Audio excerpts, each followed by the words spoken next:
پہلے تو میں نے مسلمانوں کے اخلاق سنے تھے، اب تو میں نے دیکھ بھی لیے، پر یہ بتا جب 12,000 آیا تھا جان کیوں نہیں چھڑائی؟ تو حضرت چارہ کاٹتے کاٹتے رو پڑے، فرمانے لگے تو نہیں نہ جانتا یہ بیٹیاں سانجھی ہوتی ہیں، پتہ نہیں نا، میرے رسول پاک نے تو حاتم تائی کی بیٹی کے سر پہ کپڑا رکھ کے کہا تھا بیٹیاں برابر ہوتی ہیں، تو یہ نہیں پتا جب اس کی 6 بیٹیوں کی شادی ہوئی ہے میرے اندر روحانیت کتنی بڑی ہے۔ فرمایا پھر 12,000 آیا ہے تو 2-4 بچیاں پھر گئی ہیں، تو یہ نہیں پتا میں اندر سے راضی کتنا ہوں، میں تیری نوکری کرتا رہوں گا، پتہ نہیں اللہ کتنی بیٹیوں کو بیاہ دے گا۔ اتنا رویا وہ عیسائی کے پیروں میں بیٹھ گیا، کہنے لگا بابا میں نے تیری مخالفت کی ہے پر تیرے قریب آ کے پتہ چلا ہے کہ تو بہت اونچے اخلاق کا مالک ہے، اور اگر تیرا یہ مقام ہے تو تجھے اخلاق سکھانے والے محمد عربی کی شان کتنی ہوگی۔ ظالم کی بولیے جاتے نہیں لوگ جھوٹے گواہ بن کے، وکیل صاحب کو نہیں پتا ہوتا کہ یہ بندہ مجرم ہے جو میرے پاس آیا، کیا مجرموں کے وکیل نہیں ہوتے؟ بولے تو اس کو پتہ نہیں ہوتا وکیل صاحب کو کہ یہ صاحب مجرم ہے، میرے پاس مقدمہ لے کے آئے، اور اگر بے ادبی نہ ہو جائے تو میرا خیال ہے قاضی عدالت کو بھی پتا ہوتا ہے کہ مجرم کون ہے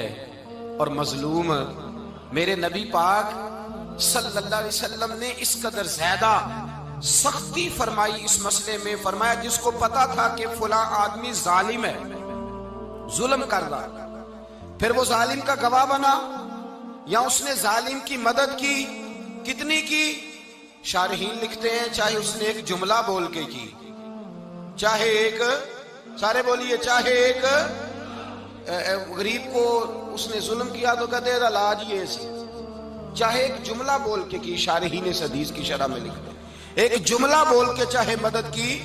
جس بندے نے کسی ظالم کی مدد کی کسی مقدمے میں یا کسی صورت میں اور اسے پتا تھا یہ ظالم ہے، میرے نبی پاک صلی اللہ تعالیٰ علیہ وسلم فرماتے ہیں اگر اس نے مدد کی، ابھی ظالم کی بات نہیں ہو رہی، ظالم کے مددگار کی بات ہو رہی، اگر کسی نے ظالم کی مدد کی تو حضور فرماتے ہیں خدا بھی اس سے بری و ذمہ ہے، رسول بھی اس سے بری و ذمہ ہے۔ سنبھال کے رکھے اپنی نمازیں، قربانیاں، حج، زکوٰۃ سنبھال کے رکھے۔ اگر ظالموں کا مددگار ہے، الیکشن آ لینے دے، آپ کو نظر آ جائے گا کون کون ظالموں کا مددگار ہے، نظر آ جائے گا۔ اپنی جیب سے لوگ پیسے دے کے ظالموں کی مدد کریں گے، ان کے فلیکس چھپوائیں گے، بورڈ لگوائیں گے، جیبوں سے پیسے دے کے۔ ہم نے خود آگ لگائی ہے چمن میں اپنے، بے سبب گردشی ایام کو الزام نہ دو،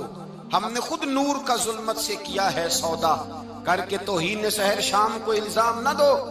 ظالموں کے مددگار میدان میں آ گئے، یہ چھوٹا لفظ نہیں، میرے حبیب پاک صلی اللہ علیہ وسلم نے فرمایا جو ظالم کا مددگار ہے سن لے جو سجن کے ساتھ کچہری جاتا ہے، وہ یاد رکھے جو دوست کا گواہ بنتا ہے، وہ یاد رکھے جو کہتا ہے میں مانگی گیا تھا، مجھے بلایا گیا تھا قبضہ چھڑانے کے لیے کسی غریب بیوہ کی جائیداد پہ، کب وہ سن لے تو مدد کر کے نہیں آیا، تو خدا کے ذمے سے نکل گیا ہے۔ رسول پاک نے فرمایا تیرا میرا تعلق ختم ہو گیا، تو ظالم کا مددگار ہو گیا، پھر تو کہتا میں بے چین ہوں، میں بے قرار ہوں، میں آزمائش کا شکار ہوں، پلٹ کے دیکھ تو صحیح تیرا گناہ کتنا بڑا ہے۔ میرے نبی پاک صلی اللہ علیہ وسلم کا ایک اور فرمان سن لیں، ابن ماجہ ابو داؤد میں موجود ہے، اس حدیث کو آپ نے یاد کر لینا ہے، کر لیں گے انشاءاللہ، سارے کہیے انشاءاللہ، کر لیں گے یاد۔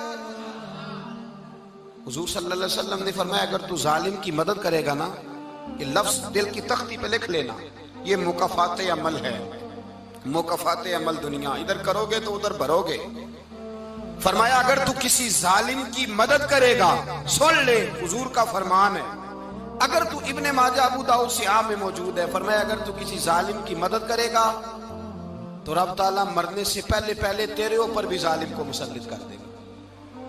تیرے اوپر بھی ایک دفعہ ظلم ضرور ہوگا اگر تو ظالم کی، وہ کسی صورت میں بھی ہو سکتا ہے، کسی صورت میں بھی تیرا بیٹا ہی اٹھ کے ظلم کر دے گا،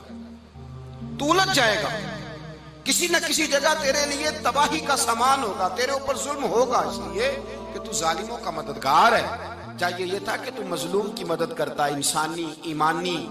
یقین کا فریضہ سر انجام دیتا، تو ظالموں کا مددگار ہو گیا۔ ٹٹول کے دیکھ لیں،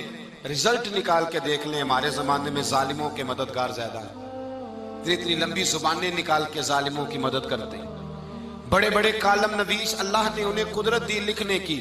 تو اپنا قلم ظالموں کی مدد میں خرچ کرتے ہیں۔ وہ لوگ جن کو اللہ تبارک و تعالیٰ نے قدرت دی، ہمت دی، طاقت دی، کچھ لوگ ان کے حلقہ احباب میں، وہ اپنے لوگوں کو استعمال کر کے ظالموں کی مدد کرتے ہیں، ظالموں کی مدد کرتے ہیں۔ میرے نبی کریم سید عالم نور مجسم صلی اللہ علیہ وسلم نے فرمایا، اگر تو نے ظالم کی مدد کی تو جب تک تو توبہ نہیں کرے گا رب تجھ سے ناراض ہی رہے گا۔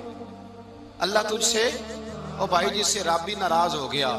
نہ کھانا نہ پینا نہ سونا نہ جاگنا نہ نیند، پھر تیری ہر چیز تیرے لیے آزمائش ہو جائے گی، پھر تیرا سایہ بھی تیرے لیے خوف کا سامان بنے گا،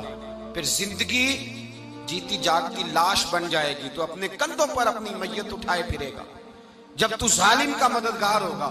اور نبی پاک صلی اللہ علیہ وسلم نے فرمایا ظالموں کا مددگار بھی ظالم ہوتا ہے، ظالموں کا مددگار بھی، سارے بولے ظالموں کا مددگار بھی، نہیں کو نہیں، آپ سارے نہیں بولے، ایک دفعہ بولے ظالموں کا مددگار بھی، پکی بات ہے، ظالموں کا مددگار بھی۔ اللہ اکبر، جس کا یارانہ ہو، جس کا دوستانہ ہو، جو کہے میں نے نا اس کو اوکھے ویلے کے لیے ظالم کو یاد رکھا ہوا ہے۔ کبھی مشکل پر رکھے نہیں ہوئے لوگوں نے ظالم دوست،